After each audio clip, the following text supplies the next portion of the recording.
بسم اللہ الرحمن الرحیم۔ حدثنا یحییٰ بن المغیرۃ ابو سلمۃ المخزومی المدنی حدثنا ابن ابی فدیک عن عبد الرحمن بن ابی بکر الملیکی عن زرارۃ بن مصعب عن ابی سلمۃ عن ابی ہریرۃ رضی اللہ عنہ قال قال رسول اللہ صلی اللہ علیہ وسلم من قرأ حامیم المؤمن الیہ المصیر وآیۃ الکرسی حین یصبح حفظ بہما حتی یمسی ومن قرأہما حین یمسی حفظ بہما حتی یصبح۔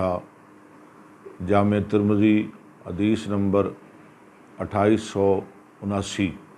امام ابو عیسیٰ ترمذی رحمہ اللہ اپنی سند بیان کرتے ہوئے سیدنا حضرت ابو ہریرہ رضی اللہ عنہ سے حدیث روایت کرتے ہیں، نبی صلی اللہ علیہ وسلم نے ارشاد فرمایا، جو شخص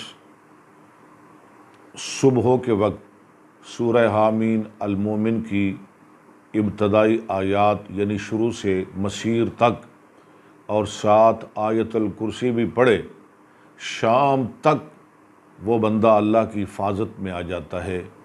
اور اسی طرح جو شام کو یہ آیات اور آیت الکرسی پڑھے، صبح تک وہ بندہ اللہ کی حفاظت میں آ جاتا ہے۔ اور بھائی جس کی حفاظت اللہ کرے، دنیا کی کوئی طاقت اس کا بال بھی بنگا نہیں کر سکتی، دنیا کی کوئی طاقت اس کو کسی قسم کا ضرر نہیں پہنچا سکتی۔ تو اللہ یہ ہمیں پڑھنے کی توفیق عطا فرمائے۔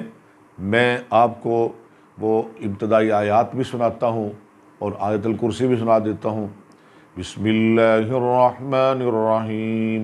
حامیم تنزیل الکتاب من اللہ العزیز العلیم غافر الذنب وقابل التوب شدید العقاب ذی الطول لا الہ الا هو الیہ المصیر اللہ لا الہ الا هو الحی القیوم لا تأخذه سنة ولا نوم له ما في السماوات وما في الأرض من ذا الذي يشفع عنده إلا بإذنه يعلم ما بين أيديهم وما خلفهم ولا يحيطون بشيء من علمه إلا بما شاء وسع كرسيه السماوات والأرض ولا يؤوده حفظهما وهو العلي العظيم صدق الله العظيم۔